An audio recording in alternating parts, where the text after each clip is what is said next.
Eucana vai ser o pai de Samuel, que posteriormente vai ser um sacerdote. Então, como é que Samuel é um sacerdote se ele não é da tribo de Levi? Saber olhar para as pessoas além dos rótulos que já lhes foram colocados é um gesto de amor que o nosso Senhor Jesus era conhecido por fazer. Ele pergunta o seguinte para ela: meu bem, eu não te sou melhor do que 10 filhos? Olha, se eu fosse Eucana, eu nem ficava para ouvir a resposta.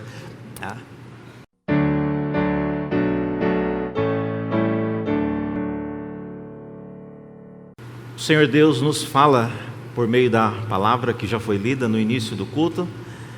Ele fala também individualmente em nossos corações.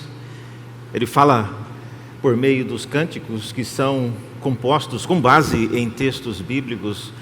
Mas agora é o momento quando nós vamos mais detidamente olhar para a Bíblia e ver o que é que Deus tem a nos dizer.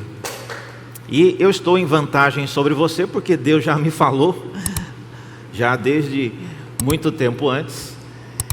E eu não sei quantos sabem, mas quando eu preparo o sermão, na minha cabeça eu me imagino aqui na frente. Então eu prego o sermão pelo menos 5 vezes antes de chegar nesse momento. E eu queria hoje então iniciar uma nova série tratando desse episódio. E eu tenho chamado a mulher atribulada de espírito. Nós vamos ler então no primeiro livro de Samuel, no capítulo 1, dos versículos de 1 a 7. Primeiro livro de Samuel. Diz assim a palavra do Senhor: houve um homem de Ramataim Zofim, da região montanhosa de Efraim, cujo nome era Eucana, filho de Jeroão, filho de Eliú, filho de Tou, filho de Zuf, efraimita.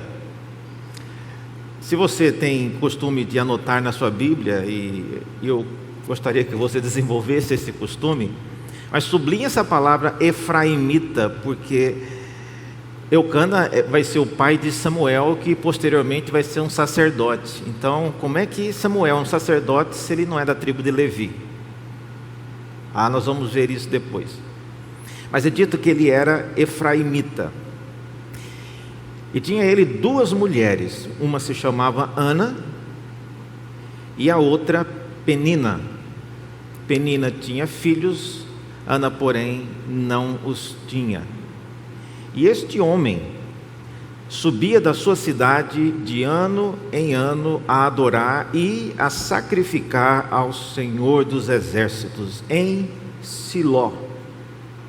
E estavam ali os 2 filhos de Eli, Hofni e Finéias, como sacerdotes do Senhor.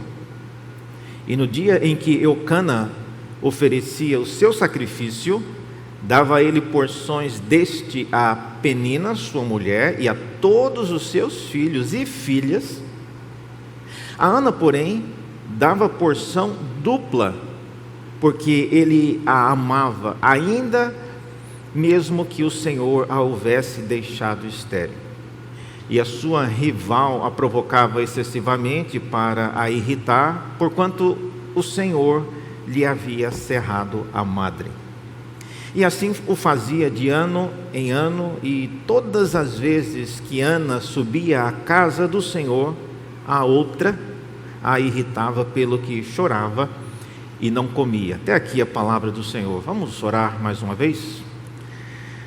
Ó Deus, pedimos que o Senhor abra nossos olhos e nos ajude a entender a Tua palavra. Não somos capazes, ó Deus, de entendê-la por nós mesmos. Precisamos que o Teu Espírito, o mesmo que a inspirou, possa nos trazer edificação nesta hora. Ajuda-nos, ó Deus, pedimos em nome de Jesus. Amém. Irmãos, deixe-me começar essa série fazendo 2 perguntas muito diretas. O quanto você consegue enxergar das aflições da sua alma? Quanto você consegue enxergar daquilo que passa dentro do seu coração?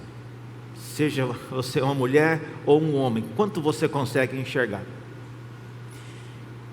E uma segunda pergunta: o quanto as pessoas realmente conseguem enxergar e entender as aflições que se passam dentro do seu coração?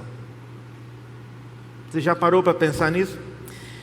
A série que eu começo hoje, então, denominada Mulher Atribulada de Espírito, não tem como objetivo tratar de todas as mulheres e nem também de tratar de todas as aflições que uma mulher passa. A razão lógica, eu não sou uma mulher e seria, no mínimo, ilegítima a minha tentativa de tentar me colocar na posição de uma e falar como se fosse uma mulher.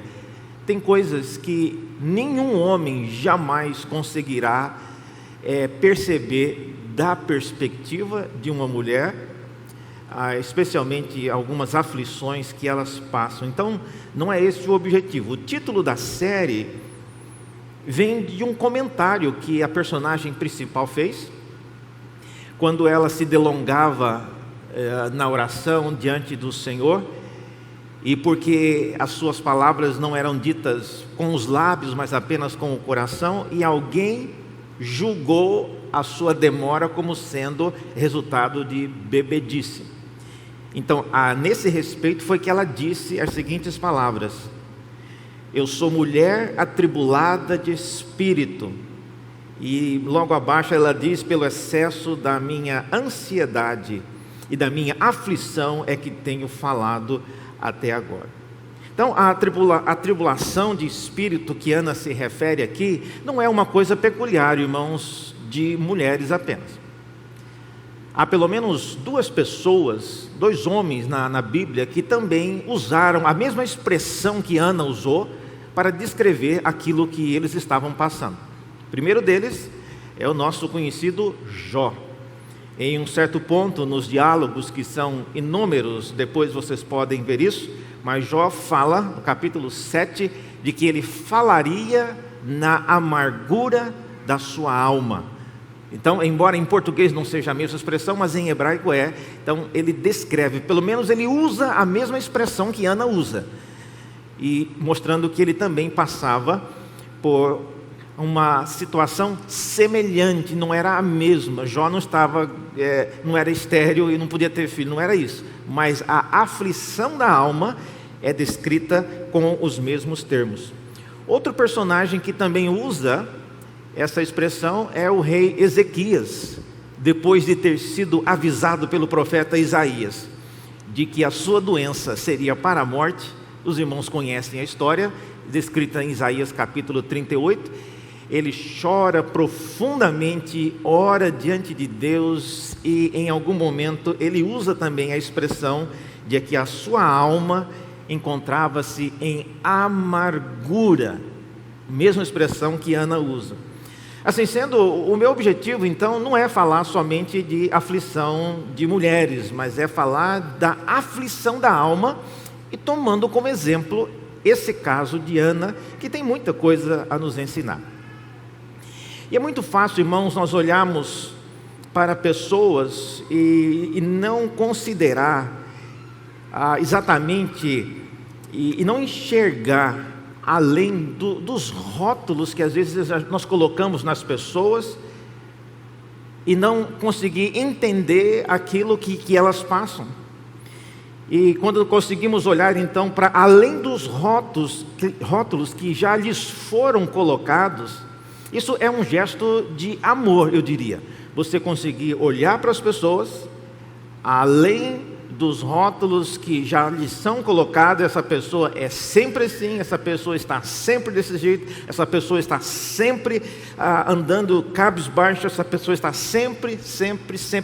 É um gesto importante e olha, é um ato saber olhar para as pessoas além dos rótulos que já lhes foram colocados. É um gesto de amor que o nosso Senhor Jesus era conhecido por fazer, e ele fazia isso muito e fazia isso bem. Portanto, como é que está a sua habilidade de demonstrar esse gesto de amor cristão? De olhar para as pessoas além dos rótulos que já lhes foram colocados. E o problema com rótulos é que são outras pessoas que colocam rótulos sobre nós. Se você pudesse pelo menos escolher o seu rótulo. Não, esse eu não quero, me dê outro. Mas você não é responsável. Às vezes você nem sabe que você leva um rótulo na mente das pessoas. Então, saber olhar para as pessoas além dos rótulos que lhes são colocados é um ato de amor cristão. E como está a sua habilidade disso? Segunda coisa, como você consegue enxergar pessoas cuja alma encontra-se atribulada? Qual é o seu preparo para olhar para pessoas nessa situação? Você sabe como ajudar pessoas em situações assim? Ou você já aprendeu como fugir de pessoas que já têm o rótulo? Opa, lá vem ela, deixa eu entrar no banheiro, deixa eu passar por esse corredor. É importante, irmãos, sabermos como lidar com pessoas, mesmo porque nós podemos um dia ser uma dessas pessoas. E aqui, então, são algumas das razões porque eu acabei voltando a olhar para esse texto, mesmo que alguns colegas já tenham pregado nesse texto de Samuel, mas eu gostaria de dar também a minha contribuição aqui nesse texto. E a primeira pergunta, o primeiro ponto então da nossa mensagem nessa manhã tem a ver com o perfil. Qual é o perfil dessa mulher atribulada de espírito? Vamos começar por aí. E eu gosto de pensar em perfil, porque hoje em dia essa palavra perfil é muito comum. Se você abre uma conta no Instagram ou no Facebook, é-lhe pedido que você fale alguma coisa para compilar o seu perfil. E o perfil às vezes é usado para que você se identifique ou não com a pessoa sendo tratada.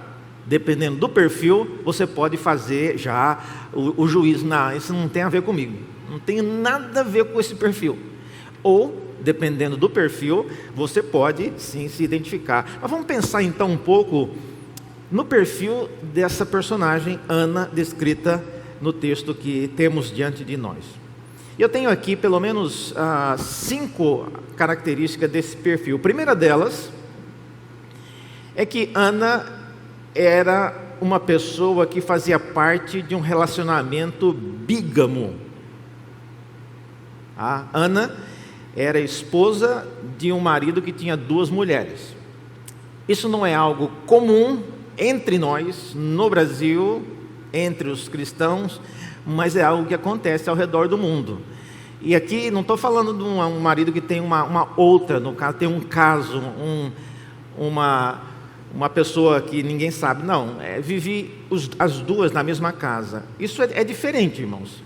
Na Bíblia, só para você ter uma noção, mais de 3.000 homens são descritos em toda a Bíblia. Desses 3.000 homens, apenas 33 são mencionados como tendo um relacionamento de ou bigamia, ter 2 mulheres, ou de poligamia, ter mais de 2. E na maioria dos casos, quando há esse perfil de uma pessoa com mais de uma mulher, acontece quando a pessoa é na nobreza, pessoas que são mais ricas, como é o caso de Abraão, Jacó, todos eles eram pessoas muito prósperas. Eucana entra numa lista muito pequena e quase um caso raro de alguém mais simples que também tinha 2 esposas. E o motivo parece ser óbvio, porque Eucana sabia que a esposa dele, a primeira possivelmente, Ana, era estéril e não podia ter filhos. E era imperativo que um casal tivesse descendentes, porque a perpetuação do povo, das posses, dependia da descendência que era nascido legitimamente do casal. Então, não ter filhos significava que você não teria como dar prosseguimento não só ao seu nome, mas também todas as suas posses. Em Israel havia essa tradição de que a terra, por exemplo, não podia ser vendida, mas passava de pai para filho, dentro das tribos de Israel. Então, por isso, era muito provável que Eucana tenha procurado uma mulher que não fosse estéril para poder fazer especificamente essa função. Foi o que Abraão e Sara também fizeram lá no início, nas histórias de Gênesis. Então, Ana fazia parte desse contexto.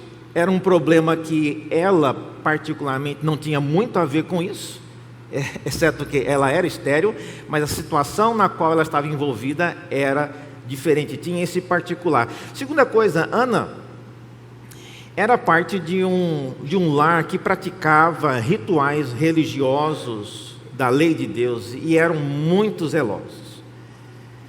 É dito no texto que nós lemos, você deve ter visto aí no versículo 3, que Eucana, ele subia de sua cidade de ano em ano para adorar e sacrificar ao Senhor.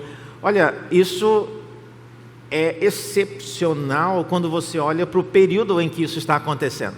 Nós estamos falando no período final da época dos juízes. E quem lê o livro de Juízes sabe que a situação religiosa do povo de Israel era decadente. Os últimos 3 capítulos de Juízes, às vezes, quando nós lemos, a gente fica pensando, meu Deus, será que esse capítulo deveria estar na Bíblia? Muitas coisas nem recomendamos uma pessoa de menor ler, é uma coisa muito estranha. Então, a vida religiosa de Israel no final dos dias de Juízes, que coincide com esse início aqui da história de Ana e Eucana, é realmente surpreendente.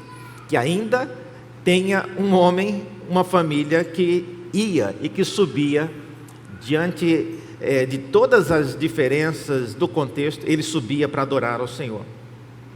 Então isso também faz parte do contexto de Ana. Uma terceira coisa ainda sobre o perfil dessa mulher é que Ana, diz o versículo 5, ela estava sobre uma maldição da aliança. Versículo 5 é dito que o Senhor havia lhe deixado estéril.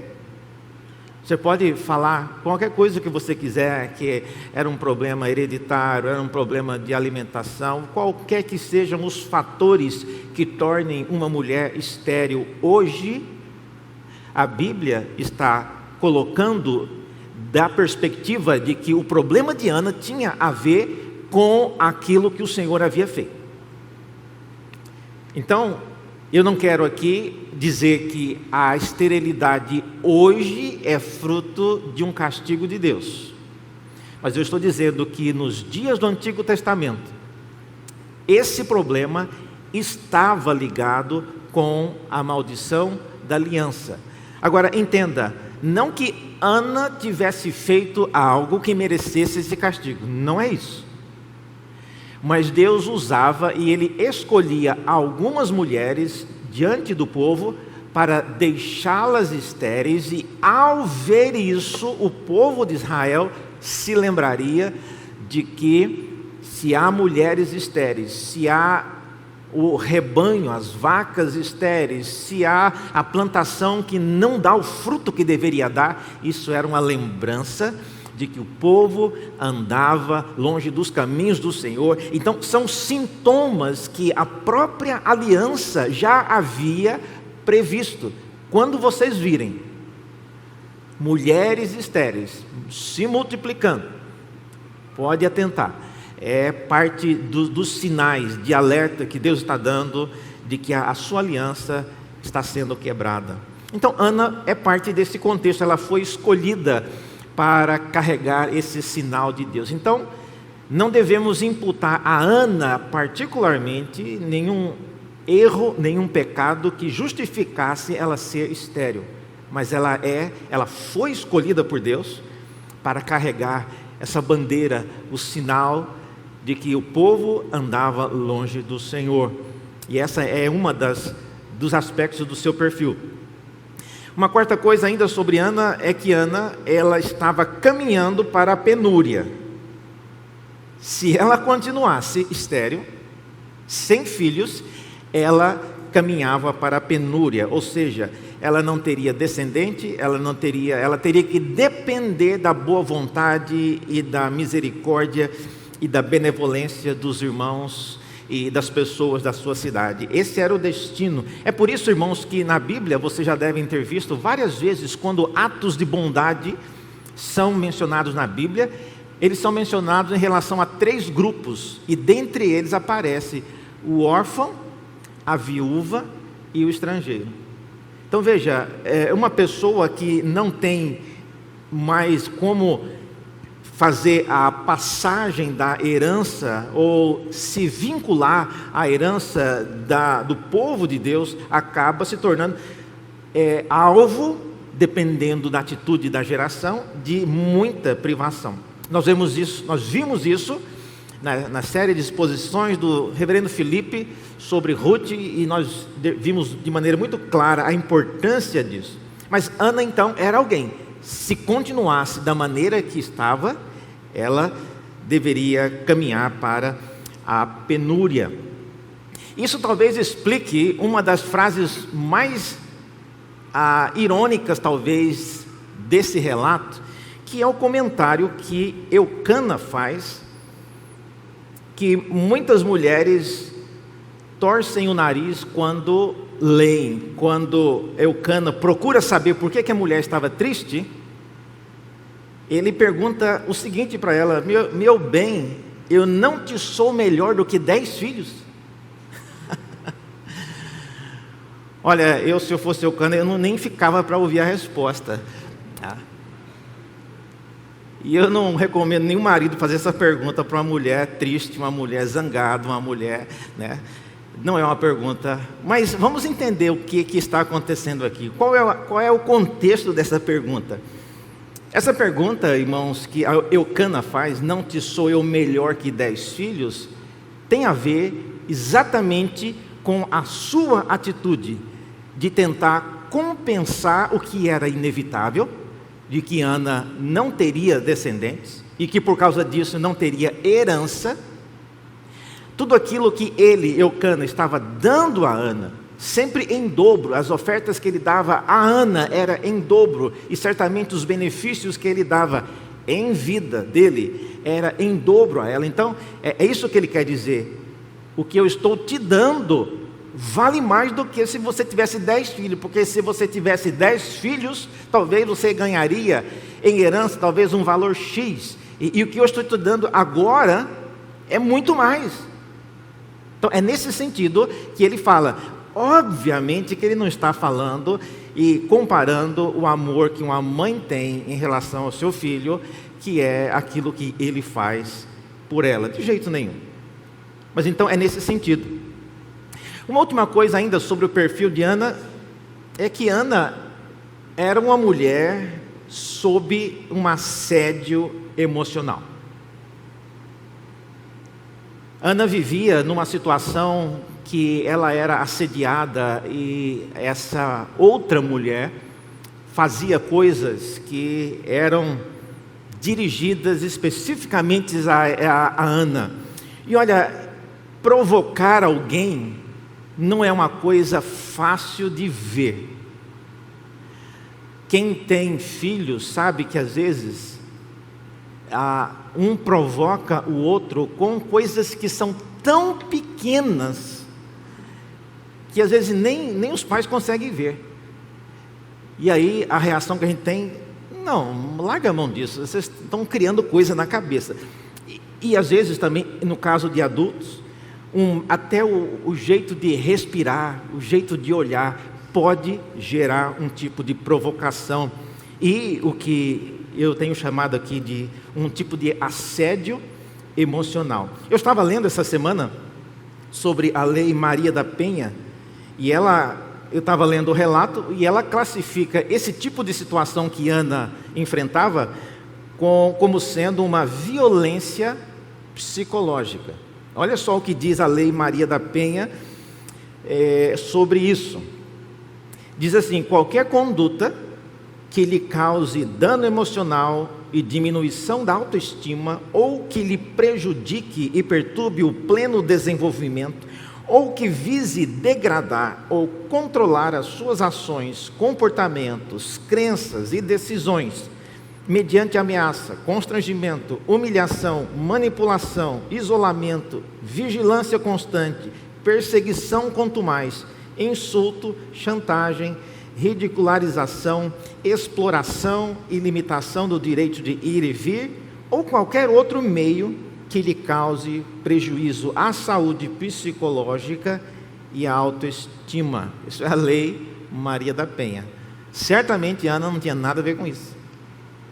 Mas isso mostra, irmãos, que cada sociedade já se tornou preparada para lidar com isso. Ana sofria certamente de um tipo de... Eu não usaria a mesma expressão, porque no caso de Ana não era vindo de um marido, mas vindo de uma rival, de uma outra mulher que o marido tinha. E atos de violência psicológica são muito difíceis de serem vistos por quem não se encontra na mesma condição. É muito difícil você entender o que uma pessoa está passando, se você não consegue, ou se é impossível você se colocar naquela posição. E o contexto em que essa violência psicológica de Ana acontecia era mais difícil ainda, porque diz a Bíblia que acontecia no contexto de culto. Essa mulher rival provocava Ana no momento em que eles subiam à casa de Deus e que a oferta era entregue. Sabe, essa semana eu fiquei pensando, tentando imaginar qual era o tipo de provocação. A Bíblia não fala. E talvez eu não devesse nem ficar pensando, tentando descobrir. Mas eu fiquei curioso. Qual deve ter sido o tipo de provocação que essa Penina causava? E quem sofre esse tipo de assédio emocional, sabe que às vezes basta eu vejo a cena, a Penina com todos os filhos e filhas, cada um deles com a oferta, e essa era a tradição, cada um deles, e a lei dizia que se você tem uma família grande, você tem que medir a oferta conforme o número de pessoas na família.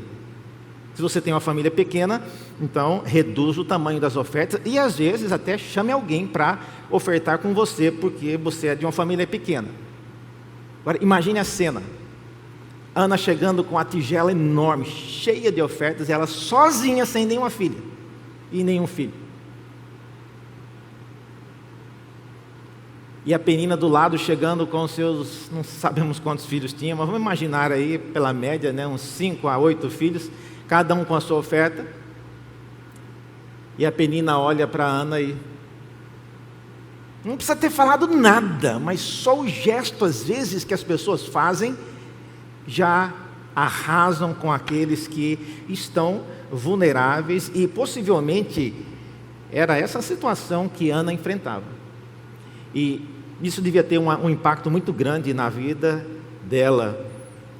É por isso que ela comenta posteriormente.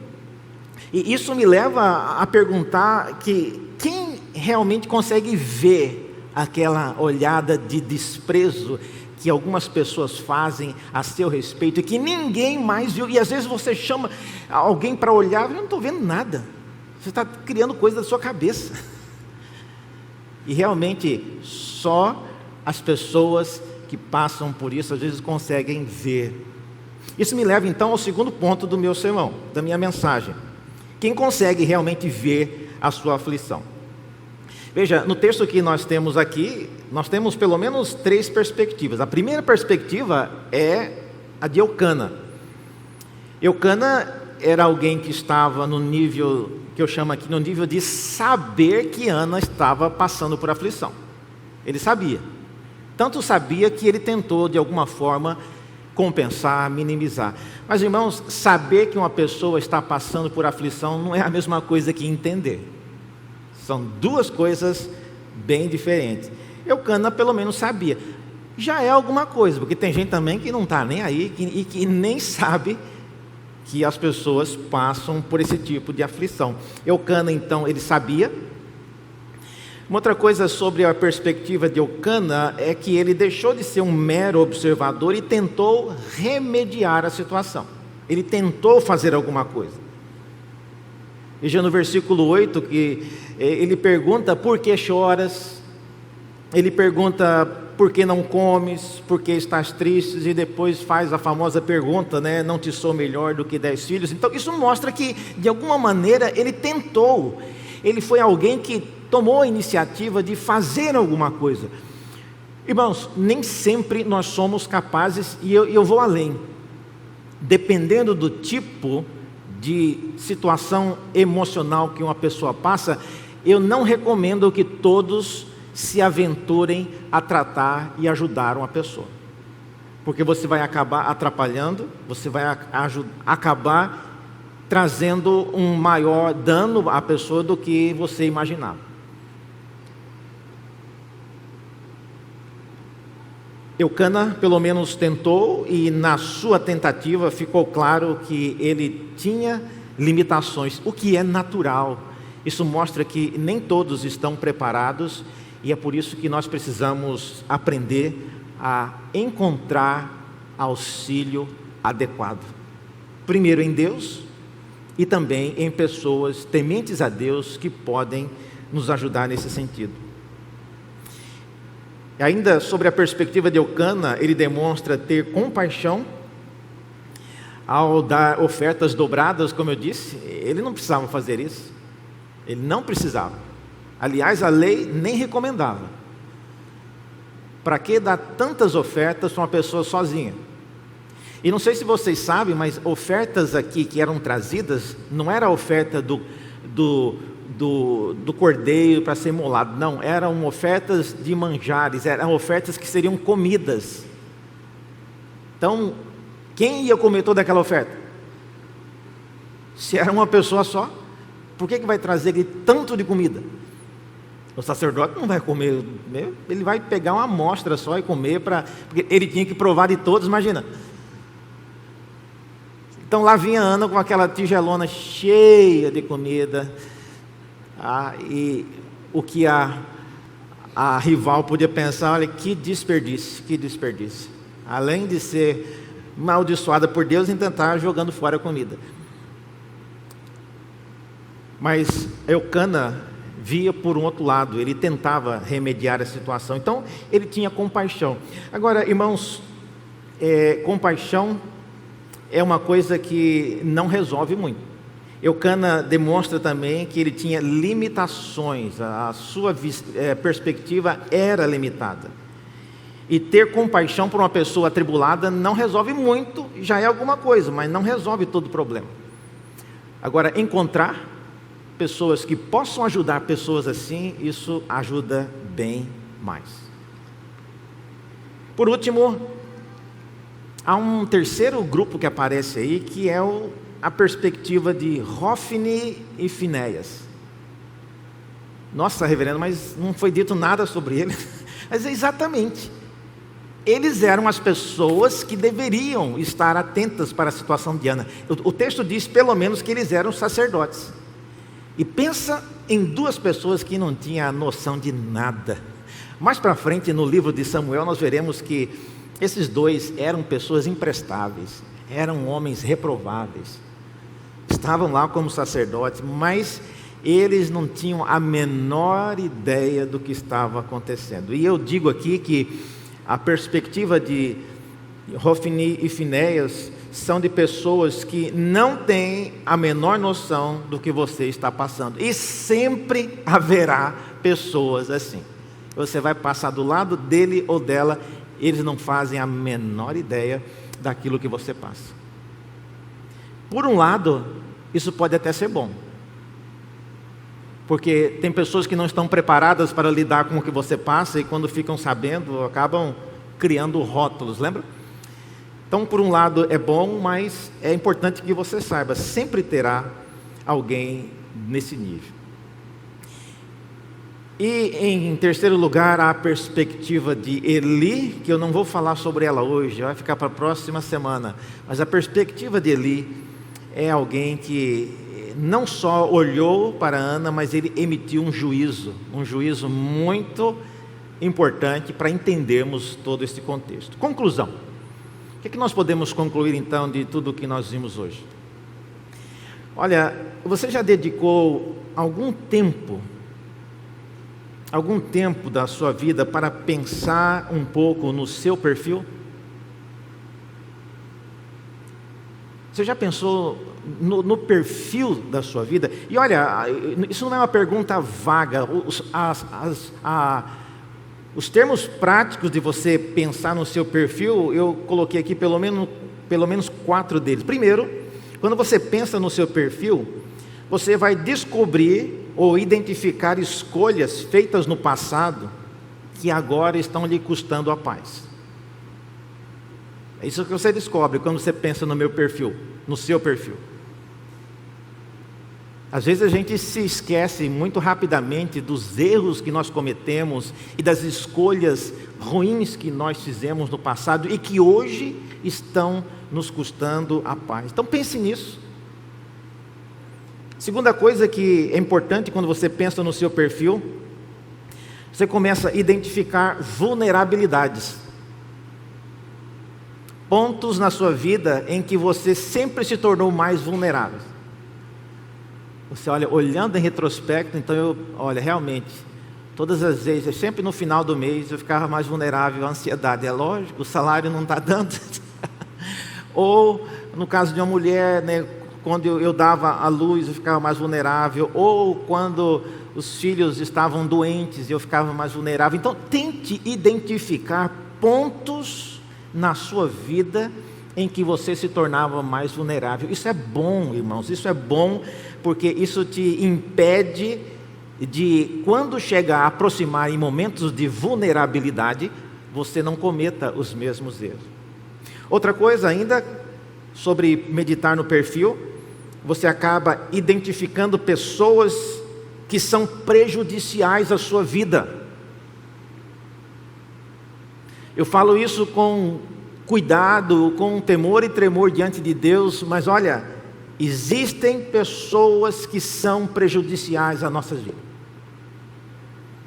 E você precisa saber se afastar dessas pessoas. Eu espero que nenhuma dessas sejam pessoas do povo de Deus, mas, porque todos somos caídos, é possível que aconteça.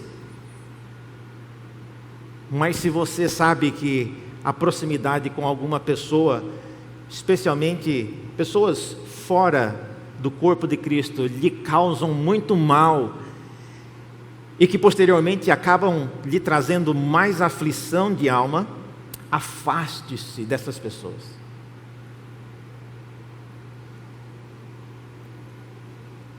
Por último ainda, pensar no perfil é uma maneira de você planejar, atualizar o seu perfil. Você sabia que você pode?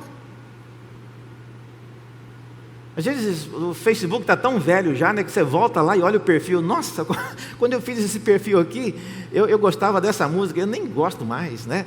Olha, quando eu fiz isso aqui, atualize, meus irmãos, o seu perfil. Deus fez tantas coisas na nossa vida, Deus fez coisas grandiosas que às vezes nós nos esquecemos. Atualize. Lembrar-se e pensar no perfil é uma oportunidade para você atualizar. E ao fazer isso, você está dando um passo em direção a lidar com a sua alma atribulada. Nem é o principal e nem é o único, mas você já está fazendo alguma coisa. Então pense no seu perfil.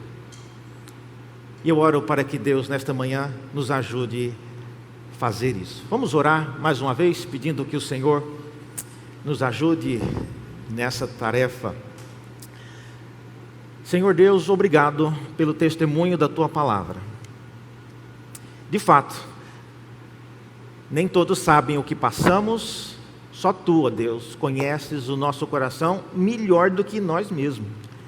E por isso, rogamos que o Senhor nos dê a coragem, o tempo e as condições para pensarmos no perfil da nossa vida, à luz daquilo que vimos no perfil de Ana, que nós também possamos tomar decisões importantes que nos ajudem a enfrentar a tribulação da nossa alma ou a evitá-los. E também, ó Deus, se for o caso, ajudem-nos a ajudar aqueles que se encontram nessa situação. Pedimos essas coisas e o fazemos em nome de Jesus. Amém.